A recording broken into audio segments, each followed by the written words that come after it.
नमस्कार, स्वागत है आपका कमोडिटी निवेश में, जहां हम आपके कमोडिटी से जुड़े तमाम सवालों के जवाब देते हैं। साथ ही कमोडिटी मार्केट में ट्रेडिंग रणनीति बनाने में भी आपकी मदद करते हैं। चलिए आपको सवाल पूछने का तरीका सबसे पहले बता देते हैं। सवाल पूछने का तरीका बेहद ही आसान है। आप हमारे नंबर 9136934058 पर अपने सवाल व्हाट्सएप कर सकते हैं और साथ ही हमारे सोशल मीडिया पेज पर भी जाकर आप अपने सवाल पूछ सकते हैं और आपके सभी सवालों के जवाब कमोडिटी निवेश में अगले आधे घंटे तक दिए जाएंगे। लेकिन चलिए इस वक्त एक अहम खबर की सबसे पहले बात कर लेते हैं और उस पर बात करने के लिए हमारे साथ कुलीन शाह है, जीजेईपीसी के चेयरमैन है। सर, स्वागत है आपका ईटी नाउ स्वदेश पर। सर, हॉल मार्किंग को लेकर काफ़ी पॉजिटिव खबरें आ रही हैं। सरकार ने जो टारगेट तय किए थे 256 जिलों के लिए, वो अपने तय समय से पहले पूरा हो गया। इन सारे जिलों में पूरी तरह से अनिवार्य तौर पर हॉल मार्किंग लागू हो गया है और अब इसे पूरे देश में लागू करने पर विचार किया जा रहा है। सर, आप लोग जो जिस तरह की राहत मांग रहे थे, जो इंटरनेशनल एग्जीबिशन हो या बी2बी जो भी एग्जीबिशंस होते हैं डोमेस्टिक लेवल पर, उसको हॉल मार्किंग के दायरे से बाहर रखा गया है। इससे कितना आपको फायदा है और कितनी राहत की खबर है सर? Thank you. सो ये जो नए जो गजेट हुआ है हॉल मार्किंग का वेबसाइट पे, उससे हमारे एक्सपोर्ट इंडस्ट्री को बहुत एक ईज ऑफ डूइंग बिजनेस आ जाएगा, क्योंकि हमारे बिजनेस के लिए बहुत एक जरूरी चीज है एग्जीबिशन, क्योंकि हम हमारे कस्टमर्स को वहाँ ही मिलते हैं और वहाँ से ही जो धंधा है उसका ट्रांजैक्शन होता है। और ये नामुमकिन था कि आप एग्जीबिशन के लिए जो स्टॉक लेके जा रहे हो, क्योंकि आप ऑर्डर के लिए स्टॉक लेके जा रहे हो, उसको पूरा हॉलमार्क करके लिया जाए। तो गवर्नमेंट ने एग्जीबिशन को दायरे के बाहर रखा है, उन्होंने B2B ट्रांजैक्शन दायरे के बाहर रखा है, उन्होंने कुंदन जड़ाऊ पोल्की का डेफिनेशन भी एक क्लैरिटी और सरल तरीके से समझा दिया है।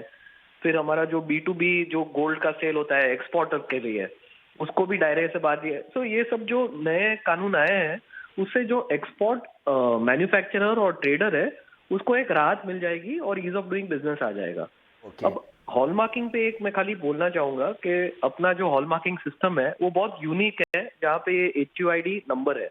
तो एक जो बड़ा पोटेंशियल है हमारे मैन्युफैक्चरर के लिए, वो है कि हॉलमार्क ज्वेलरी दुनिया भर में एक्सपोर्ट कर सके। तो ये दोनों तरफ से अच्छे न्यूज है हमारे एक्सपोर्ट के लिए। ओके सर, आप लोगों ने जो टारगेट तय कर रखा है इस फाइनेंशियल ईयर के एक्सपोर्ट को लेकर, क्या वो टारगेट पूरा करने में कामयाब होंगे जो करेंट फाइनेंशियल ईयर है इसमें? जैसे अभी मोमेंटम बिल्ड हुआ है, अप्रैल टू नवंबर के आप नंबर्स देखोगे और अभी 4 महीने जो हमारे बाकी है, तो जो प्राइम मिनिस्टर ने एक्सपोर्ट इंडस्ट्री को टारगेट दिया है 400 बिलियन का, तो देश भी वो टारगेट की तरफ काम कर रहा है और लग रहा है कि हो ही जाएगा। और हमारी इंडस्ट्री का $41 बिलियन का टारगेट है और हम उम्मीद करते हैं कि ये भी हमारा टारगेट हो ही जाएगा मार्च तक। लोगों ने एक 5 साल के लिए भी एक बॉल पार्क फिगर तय कर रखा है जो आपने लक्ष्य किया है। उस लक्ष्य को पूरा करने के लिए बजट में क्या आप चाह रहे हैं ताकि इस लक्ष्य को पूरा करने में, एक्सपोर्ट टारगेट को पूरा करने में आसानी होगी? बजट में हम 2-3 चीज है। एक, हमारे रॉ मटेरियल के लिए जो स्पेशल नोटिफाइड जोन्स है, वहां पे हम चाह रहे हैं कि एक प्रिजम्पटिव टैक्स आ जाए माइनरों के लिए। तो उससे क्या है, हमारे जो डायमंड के स्पेशली जो MSME है वो रफ यहाँ पे खरीदारी कर सकेंगे। एंटवर्प, दुबई के, अफ्रीका के, रशिया जाए बिना वो इधर सूरत और मुंबई में ही अपना रफ ले सके। दूसरा, हम चाह रहे हैं कि एक कॉम्प्रिहेंसिव ई-कॉमर्स पॉलिसी आ जाए हमारे इंडस्ट्री के लिए, जिससे कि इंडिया से हम लोग 200 देश में आज ज्वेलरी है कि डायमंड्स है, जेमस्टोन है, एक्सपोर्ट कर पाए। तीसरा, हम चाह रहे हैं कि आज सोने में और हीरे पे और जेमस्टोन पे जो ड्यूटी है उसको कम की जाए, जिससे हमारा एक्सपोर्टर आज बाकी जो हमारे नेबरिंग कंट्रीज है उसके साथ एक कंपटीशन में अच्छी तरह से ग्रोथ कर पाए इंडस्ट्री को। तो ये हमारी मेन बजट की मांग है। ओके, चलिए सर, अब आपसे गोल्ड का आउटलुक भी ले ले। 2022 में हम जाने वाले हैं। 2019-20 हम सभी जानते हैं कि बहुत बढ़िया गोल्ड के लिए रिटर्न के लिहाज से बहुत बढ़िया रहा था। फिजिकल डिमांड हालांकि पिछले 1-2 महीने से काफ़ी सुधार देखने को मिला है। किस तरह का मोमेंटम आप आने वाले समय में एक्सपोर्ट के लिहाज से और डोमेस्टिक जो हाजिर मांग है उस लिहाज से आप देख रहे हैं 2022 को? डिमांड स्ट्रांग ही रहेगी 2022 में, बिकॉज जो लिक्विडिटी आज पूरे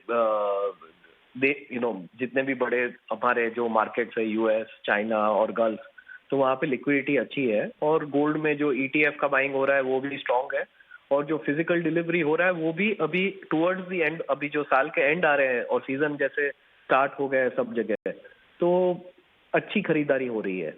सो उससे जो आज मोमेंटम है और जो गोल्ड में एक करेक्शन आ गया था प्राइस पे, बट अभी ये लेवल पे एक स्टेबिलिटी आ गई है। दूसरा, गोल्ड रेट देखो हर साल 3 से 5% बढ़ता ही है डॉलर टर्म्स में, और अपना रुपया 3 से 5% डी वैल्यू होता है। तो अगर अगले साल भी आप देखोगे तो ये ट्रेंड के हिसाब से ही गोल्ड का रेट चलना चाहिए हमारे हिसाब से। सर, अब आपसे आखिरी सवाल, अगर कोई 2022 के लिए अगर कोई चाह रहा है कि टारगेट जानना चाह रहा है, तो किस तरह के अगर परसेंटेज टर्म में आप बता पाएं कि कितने रिटर्न की उम्मीद करें अगले 1 साल में यहाँ से गोल्ड में? अब जैसे मैंने बोला वैसे ही वो 5 to 10%। 5 to 10% की रिटर्न की उम्मीद। शुक्रिया कुलीन साहब, आपने वक्त निकाला ईटी नाउ स्वदेश के लिए और गोल्ड मार्केट का आउटलुक भी बताया और हॉलमार्किंग को लेकर भी तमाम अपडेट्स भी साझा किए। चलिए अब आगे बढ़ते हैं और वायदा बाजार की बात कर लेते हैं। हमारे साथ अजय केडिया भी बने हुए हैं और अभिषेक चौहान भी है। आप दोनों ही मेहमानों का स्वागत है। सर अजय जी, आपको क्या लग रहा है गोल्ड और सिल्वर में 2022 आपको ये रिटर्न के लिहाज से कैसा लग रहा है? क्या 2021 से ऊपर बढ़िया रिटर्न की उम्मीद कर सकते हैं इस साल, क्योंकि 2021 ने तो रिटर्न के लिहाज से काफी निराश किया है निवेशकों को?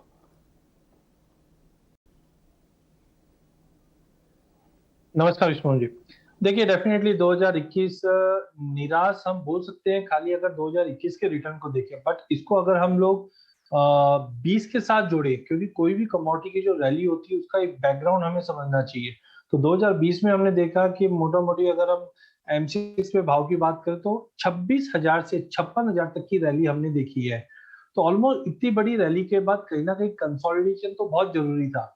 नो डाउट हमारा व्यू भी 2021 के लिए एक पॉजिटिव भरा ही था, बट इस बीच में हमने देखा जिस ढंग से स्लोली एंड स्टेडीली वैक्सीनेशन का डोज बढ़ना चालू हुआ, कंसर्न है वो कोविड का थोड़ा थोड़ा कम हुआ, जिसके चलते हमने देखा कि ये नेगेटिव रिटर्न हम बोल सकते हैं या एक स्लगिशनेस दिखा।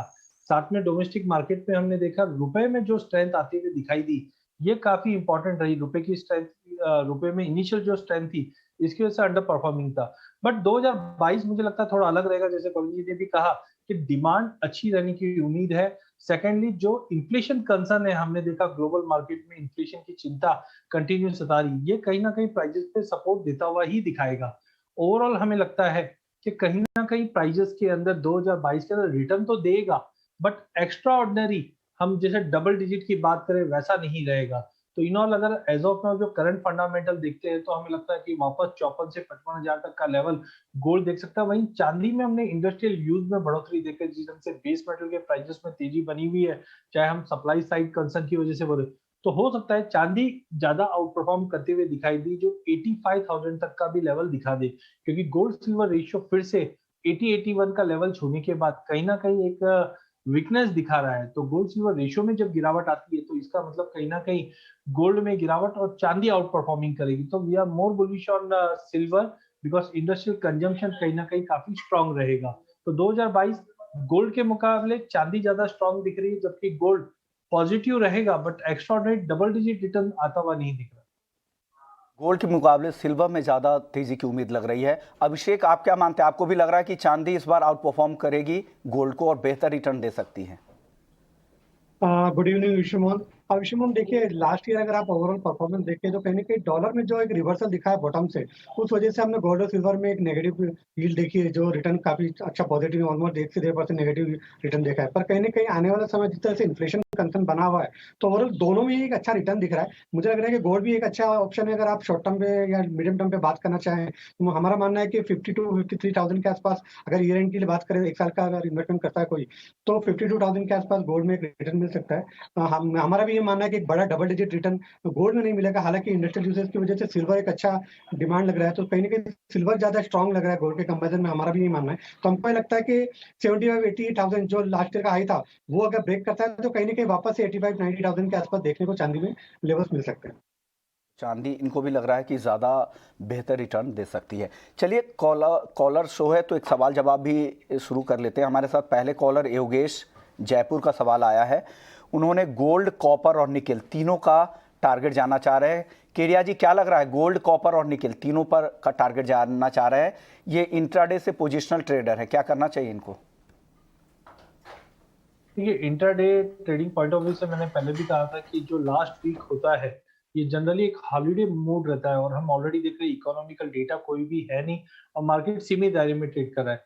पहला अगर हम गोल्ड की बात करें तो जिस ढंग से रुपए में हमने एकाएक काफी बड़ी मजबूती देखी, उसकी वजह से गोल्ड थोड़ा सा नेगेटिव दिखाई दे रहा है। तो आई थिंक 48 200 250 के करीब मिले गोल्ड बेच के चलिए, नीचे में 48,000 तक का लेवल मिल जाए, बट रेंज बाउंड रहेगा। वहीं अगर हम कॉपर की बात करें तो कॉपर में मुझे लगता है जिस ढंग से आउटपुट कर्टलमेंट चाइना से हुए हैं, अभी भी हमने देखा सप्लाई कंसर्न्स बने हुए, जिसकी वजह से कॉपर में तेजी है। साथ में गवर्नमेंट ने कुछ लिक्विडिटी पंपिंग भी की, तो कॉपर मुझे लगता है 750-51 पे लेके चलिए, 756 से लेकर 758 तक का लेवल मिल जाएगा। वहीं चांदी में मुझे लगता है मार्केट एक रेंज बाउंड है, जब तक 63,000 के ऊपर नहीं निकलता है, 62 से 63 के बीच में ही ट्रेड करेंगे। तो चांदी में मुझे लगता है कि अगर 62 100 के करीब मिले, वहां पे आप चांदी बाइंग कर सकते हैं, जबकि गोल्ड 48 तक का एक पुल बैक दिखाई दे रहा है।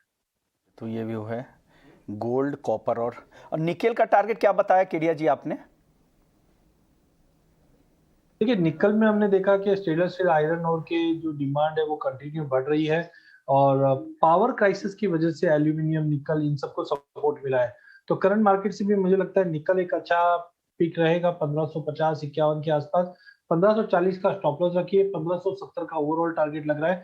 2022 के जनवरी मंथ तक हमें लगता है कि ये 1600 का लेवल छू सकता है, जिस ढंग से इंटरनेशनल में हमने देखा इन्वेंट्रीज में ड्रॉप है, और पावर कटलमेंट की वजह से एल्यूमिनियम और निकल को काफी सपोर्ट है। तो ओवरऑल काउंटर काफी बुलिश है। इंट्राडे में मुझे लगता है कि ऊपर में 1565 तक का लेवल दिखा देगा। तो ये व्यू है गोल्ड, कॉपर और निकेल को लेकर। अगले कॉलर का सवाल है कॉपर को लेकर। क्रिश हैं दिल्ली से, 740 रुपए पे इन्होंने शॉर्ट कर रखा है 6 लॉट कॉपर का। अभिषेक, क्या सलाह देंगे इनको? देखिए विश्वमोहन, अगर आप ओवरऑल पढ़ना कुछ एक दिन का ट्रेंड देखें तो कहीं ना कहीं मार्केट थोड़ा सा पॉजिटिव है। जिस तरह से वीकनेस है और बनी है, कहीं ना कहीं प्राइसेस को सपोर्ट मिला है, सप्लाई साइड कंसर्न भी है, इन्वेंट्रीज में भी ड्रॉ डाउन है, तो ओवरऑल एक सपोर्ट प्राइस बेस मेटल को मिला। पर एक वीकेंड है और ईयर एंड वीकेंड है, कहीं ना कहीं थोड़ा सा अगर आप देखें तो ट्रेडिंग रेंज बाउंड ट्रेडिंग है। मुझे लगता है कि अगर थोड़ा सा ऊपर जाता है तो प्राइसेस में एक सेलिंग प्रेशर बन सकता है, तो वहां पर अगर बिकवाली करके चलेंगे तो ज्यादा बेटर है। ये व्यू है बिकवाली करने की सलाह, हालांकि उन्होंने बेच कर ही रखा है, शॉर्ट कर रखा है 740 के भाव पर, और जनवरी के कॉन्ट्रैक्ट में शॉर्ट पोजीशन है इनकी। क्या इनके भाव मिलेंगे, क्या लग रहा है कि अभिषेक? देखिए 740 काफी अग्रेसिव शॉट है, बहुत काफी नीचे लेवल पे। अगर फिर भी अगर ये होल्ड करके रखना चाहते हैं तो 761 का एक स्टॉप लॉस मेंटेन करके वो पोजीशन को होल्ड कर सकते हैं। ओके, तो 761 के स्टॉप लॉस के साथ जनवरी के कॉन्ट्रैक्ट को आप होल्ड कर सकते हैं। एक दर्शक ने आयरन ओर का टारगेट पूछ रहे हैं, नाम हालांकि इन्होंने नहीं भेजा है। आयरन ओर आप ट्रैक करते हैं केडिया जी?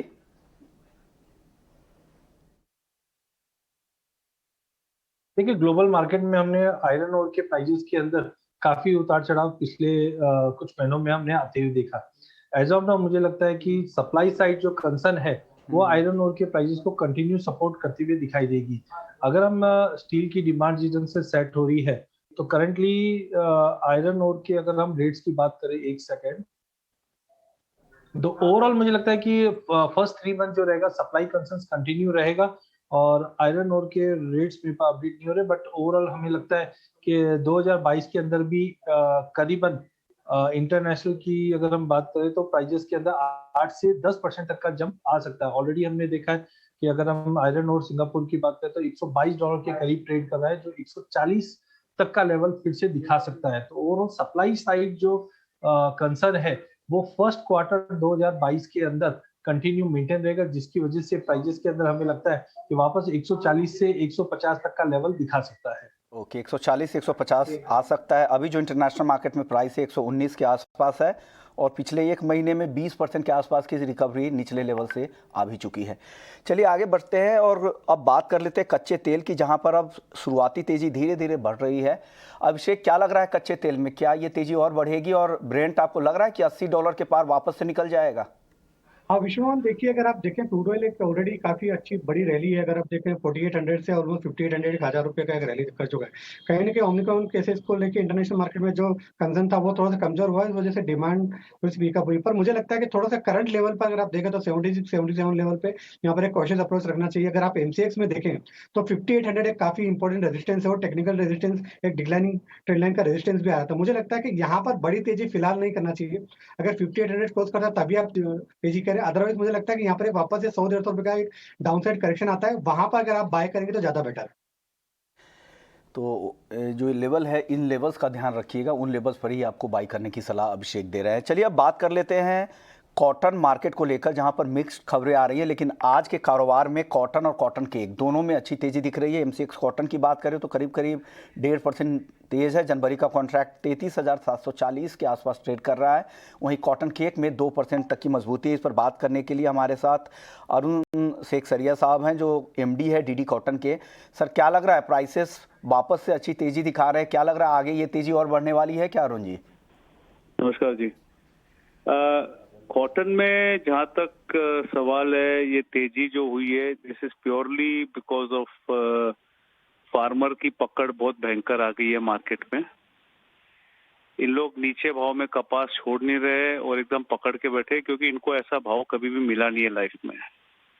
एंड इस टाइम में गवर्नमेंट का भी जो एक ड्रीम था प्रधानमंत्री जी का कि फार्मर की इनकम 3 साल में डबल होनी चाहिए, तो 3 साल में डबल हो गई है। 4,200 रुपये का भाव था 2018-19 में कपास का, और आज इसका भाव है 9,000 रुपया का भाव है। फार्मर कोई हालत में कपास नीचे भाव में छोड़ने की इच्छा नहीं है उनको सीजन लंबी चलेगी। तो मेरे को लग रहा है कि ये जो तेजी है, it is purely farmer driven और कोई फंडामेंटल इसके अंदर नहीं है, खाली फार्मर ड्रिवन तेजी है। अभी मिलों को कितना पोसाता है, नहीं पोसाता है, एक्सपोर्ट तो कोई चांस नहीं है ये भाव में होने का, और इंपोर्ट हो नहीं सकता है बिकॉज इंपोर्ट ड्यूटी है। अभी मिलों को और जितने भी जो वैल्यू एडेड प्रोडक्ट्स है, वो देखिए अभी उनको या तो भाव ऊंचा करना पड़ेगा या पीछे क्या होएगा, it is very uncertain to say going forward. But तेजी बरकरार है। लास्ट 10 दिन के अंदर कम से कम 10% का दाम बढ़ गया है, 10 से 15% दाम बढ़ गए हैं। और मेरे को लग रहा है कि ये हिसाब से अगर चला तो इन लोग कपास का दाम 10,000 के आसपास कपास का भाव कर देंगे फार्मर्स, जो आज चल रहा है 8,800 से 900 रुपये। नेशनल हालात किस तरह के, क्योंकि ऐसी खबरें आ रही हैं कि इंटरनेशनल भी डिमांड उस तरह की नहीं है। हालांकि रॉ कॉटन की मांग इंडिया से है, लेकिन ऊपर से इंटरनेशनल मार्केट में ऐसी भी खबर आ रही है कि ग्लोबल प्रोडक्शन वो 2 लाख गांठ कम रहने का अनुमान है 2021-22 का, यूएसडीए की जो रिपोर्ट है। तो ऐसे में क्या लग रहा है, इंटरनेशनली किस तरह के माहौल लग रहे हैं कॉटन को लेकर? देखिए, जहां तक ग्लोबल का सवाल है, अभी हिंदुस्तान के प्राइजेस ग्लोबल के प्राइजेस से थोड़े हटके अभी चल रहे हैं। पहले हिंदुस्तान की रुई सबसे सस्ती रुई थी, अभी ऐसा कोई बात नहीं है, अभी कोई सस्ती रुई नहीं है। ये भाव में कोई भी इंटरनेशनल व्यापारी या मिल वाले कोई भी ये भाव में रुई लेने की क्षमता नहीं रखता है, क्योंकि भाव बड़े अनअट्रैक्टिव हो गए। आज देखिए, आज अगर मैं एक्सपोर्ट करूंगा तो मेरे को पड़ेगा 120 सेंट, 121 सेंट C&F। तो आज आइस चल रहा है 109, 110 सेंट का, 112 का आइस चल रहा है। सो 800-900 प्लस के अंदर कोई भी हिंदुस्तान की रुई नहीं लेगा, जबकि 1100-1200 में आपको ब्राजील मिल रही है 118 cotton for Indonesia and Vietnam. तो ये अभी देखने की बात है कि भी हिंदुस्तान की रुई कितनी जाती है। इंटरनेशनल रुई से अभी थोड़ा अपन डीलिंक हो रहे हैं हिंदुस्तान की रुई, नहीं तो पीछे क्योंकि इंपोर्ट है नहीं और एक्सपोर्ट होने वाला नहीं है, तो वी विल अब हिंदुस्तान की रुई को अपने को इंटरनली जो फैक्टर्स है उसी से काम चलाना पड़ेगा। ओके सर, एक और टेक्सटाइल सेक्टर काफ़ी विरोध कर रही है। काफ़ी कॉलर ये सवाल भी लगातार भेजते रहते हैं कि जीएसटी जो 1 जनवरी से बढ़ने वाली 5% से बढ़ाकर 12%, इसका विरोध क्या आप लोग भी कर रहे हैं? तो विरोध करने का कोई सवाल ही नहीं उठता है ना, बिकॉज आज देखिए अभी फार्मर, अभी ये जो जीएसटी है 5% से लेके 12% है। अभी आज 1,000 रुपया के ऊपर की जो भी कपड़ा है उसके ऊपर जीएसटी, 1,000 के नीचे तो अभी जीएसटी बढ़ा ही नहीं है ना। तो और आज अगर कपड़ा लेने जाता हूँ, 1,000 रुपए की एक टी शर्ट लेता हूँ या 1,500 रुपए की टी शर्ट लेता हूँ, उसमें मेरे को 50 रुपया 60 रुपये ज्यादा देना पड़ जाएगा। तो मेरे को अगर लेना है तो मैं लूंगा, और कोई जो भी कस्टमर है वो उसको 50 रुपये ज्यादा भी देना पड़ेगा, उसको पता भी नहीं चलेगा कि जीएसटी बढ़ा है। ये तो जीएसटी का जब भी पता चलता है कि जब भी आप थोक में माल लेते हो कि इतना रुपया पड़ता है। पर एक दो शर्ट है, एक दो पैंट है, एक दो कोई भी टेक्सटाइल लेगा, तो मेरे हिसाब से कंज्यूमर को कोई इतना फर्क नहीं पड़ना है। ये तो व्यापारी लोग जो है जिनको ये अकाउंट्स के हिसाब से और जिनको ये रिकॉर्ड रखना पड़ रहा है और जिनको पेमेंट करना पड़ेगा और रिफंड देना पड़ेगा, उनकी ये थोड़ी चिंता है, उनको ये टेंशन है। सो consumer point of view I don't think so कि मार्केट में इतना कोई फर्क पड़ेगा। तो उसको प्राइस में भी वो देखना है कि प्राइस एब्जॉर्ब कौन करेगा, ये कंज्यूमर को पास ऑन करेंगे कि ये मिल वाले एब्जॉर्ब करेंगे कि गारमेंट वाले एब्जॉर्ब करेंगे, वो देखने की बात है। आखिरी सवाल आपसे कॉटन केक को लेकर, यहाँ पर भी अच्छी तेजी दिख रही है, अब 2.5% के आसपास की फिलहाल मजबूती दिख रही है, 3000 के ऊपर निकल चुका है। क्या लग रहा है, और ये तेजी आपको दिख रही है क्या कॉटन केक में यहाँ से, या यहाँ से अब रिट्रेस करें? Cotton cake is directly related to cotton prices ना जी। तो आज अगर कपास के दाम बढ़ रहे हैं और आपके अगर रुई के दाम बढ़ रहे हैं तो कॉटन कपास ये कॉटन केक के अंदर नहीं बढ़ेंगे तो एकदम ही फिशी काम हो जाएगा। तो it is totally related to cotton prices, कपास प्राइस। ओके, तो क्या लग रहा है सर, ये और कहाँ तक जा सकते हैं कॉटन केक के दाम आपको? सर मेरे को नहीं लगता है कि भाई मतलब इसका this is not farmer related product at all. ये है टोटली आपका ये कैटल फीडिंग के लिए है, या पीछे अपना ये जो चिकन फीड और उन लोग के लिए जाता है। सो इसमें ज्यादा बढ़ने की संभावना नहीं है, क्योंकि इनके जितने कंज्यूमर जो है उनके पास अदर दूसरे ऑप्शंस भी है ना। सोया ऑयल सीड केक भी ले सकते हैं, अपना सोया केक भी ले सकते हैं, वो भी ले सकते हैं। तो मेरे को नहीं लगता है कि कॉटन अप टू सर्टन 3000-3100 का जो लेवल आया है इसके ऊपर विशेष बढ़ना जरा मुश्किल लग रहा है, जाना मुश्किल लग रहा है। शुक्रिया अरुण जी, कॉटन और कॉटन केक का आउटलुक बताने के लिए। हमारे साथ केडिया जी भी है। केडिया जी, आपको क्या लग रहा है, कॉटन और कॉटन केक का मार्केट टेक्निकली आपको कहां तक जाता दिख रहा है यहाँ से? विजय जी, मैंने पहले भी दिवाली पे आपकी चैनल पे कहा था, जब 2400 का भाव था, कि इस बार 2022 के अंदर कॉटन सीड ऑयल केक 4000 दिखाएगा। मैं अभी भी उसी व्यू पे हूँ, बिकॉज जिस ढंग से हमने टेक्निकल एक अपनी जगह पे होता है, टेक्निकल खाली हमें एक व्यू बताता है कि वहां तक हम कैसे पहुंचेंगे, बट फंडामेंटल और अगर आप बैलेंस शीट डेटा देखेंगे वो कहीं ना कहीं काफी सिंपली वे दिखा रहा है कि मार्केट में जबरदस्त तेजी। तो हमारा एक्सपेक्टेशन था कि दिसंबर में 2850 से 2900 का लेवल, जनवरी में 3150, फरवरी में 3600 और फरवरी से मार्च के बीच में जो उछाल आएगा वो स्पाइक करेगा 4000 का। तो बिल्कुल मुझे लगता है कि मल्टीपल फैक्टर से, एक तरफ तो अरुण जी ने भी वही चीज बताई कि जो प्रोडक्शन हम लोग देख रहे हैं वहां पे कमी है, धीरे धीरे डिमांड इंप्रूव हो रही है, तो कॉटन से कोरिलेट करता ही करता है। वहीं दूसरा डेयरी इंडस्ट्री पे आप देखिए, इंडियन गवर्नमेंट का भी अपडेट है कि करीबन डबल डिजिट का 11% का हम डेयरी इंडस्ट्री में ग्रोथ देखेंगे, जहां पे हमने नए यूनिट्स अमूल के हैं या प्राइवेट डेयरी है जो जम्मू कश्मीर में भी लगी है, तो वहां से भी हम देख रहे हैं कि कंटिन्यू फैट्स के भाव बढ़ रहे हैं। नो डाउट खल में ये कहा जाता है कि फार्मर्स इतने ऊंचे भाव में खल लेंगे क्या, बट पहला चीज आप समझिए कि दूध के भाव बढ़ रहे हैं, फार्मर को भी अच्छा पैसा मिल रहा है तो डेफिनेटली लेंगे। दूसरा, अगर आप कॉटन, ये भी कहा था कि उनके पास और भी कई ऑल्टरनेटिव ऑप्शंस हो जाते हैं खल के तौर पर। नहीं विश्वमोहन जी, मैं इस पे क्लैरिटी देना चाहूंगा। अगर आप सोया, मस्टर्ड, ये कोई भी खल खिलाते हैं उससे प्रोटीन बढ़ता है। दूध में खाली फैट जो बढ़ता है वो कॉटन सीड ऑयल केक ही बढ़ता है। कोई अल्टरनेट नहीं है, उसको खिलाना ही पड़ेगा। फटाफट से दो कॉलर भी इंतजार कर रहे हैं, इनके सवाल। राकेश है ग्वालियर से, चांदी पर रणनीति जानना चाह रहा है। अभिषेक, चांदी पर आपका व्यू? अभिषेक, चांदी में अगर आप देखें तो हमारा मानना है कि अगर थोड़ा सा एक करेक्शन मिलता है, अभी करंटली 62-650 के आसपास चल रहा है, अगर थोड़ा सा नीचे मिलता है 62-100 तो एक अच्छा बाइंग हो सकता है इंट्राडे या 2-3 दिन के परस्पेक्टिव से। हमारा भी मानना है कि ऊपर में 63,000 एक इंपॉर्टेंट बैरियर है, वो अगर ब्रेक नहीं करता तो, क्योंकि ईयर एंड है तो कहीं ना कहीं एक ऊपर से रेंज बाउंड ट्रेडिंग हमको लग रही है, तो 62,100 पर आप खरीद सकते हैं और 63,000 का एक टारगेट ले सकते हैं। 63,000 के टारगेट के लिए चांदी खरीद सकते हैं। अब आखिरी सवाल है हर्षित का, जो भदोई उत्तर प्रदेश से इन्होंने सवाल भेजा है। ये जानना चाह रहे थे कि एल्युमिनियम का टारगेट क्या होगा। केडिया जी, क्या लग रहा है एल्युमिनियम में? देखिए, एल्यूमिनियम में मुझे लगता है कि जिस ढंग से पावर कर्टलमेंट की वजह से प्राइसेस के अंदर गेन है वो कंटिन्यू चलेगा। अगला एक हफ्ता थोड़ा रेंज बाउंड हो सकता है, बट ओवरऑल मुझे लगता है 240 तक का लेवल हम मिड ऑफ जनवरी तक देखेंगे। सप्लाई कंसर्न अभी भी बना है, डिमांड कंटिन्यू मेंटेन है। ओवरऑल जनवरी मिड तक 240 तक का लेवल एल्यूमिनियम में देखने मिल जाएगा। यानी 240 के लेवल भी आपको दिख सकते हैं, तो आप लॉन्ग पोजीशन बना सकते हैं। शुक्रिया केडिया जी आपका और अभिषेक आपका, आप दोनों ने वक्त निकाला और तमाम सवालों के जवाब दिए और आउटलुक भी बताए। तो कमोडिटी निवेश में फिलहाल इतना ही, लेकिन आप बने रहिए 18 हाउस स्वदेश पर। ब्रेक के बाद आपके लिए मनी मंत्र। नमस्कार।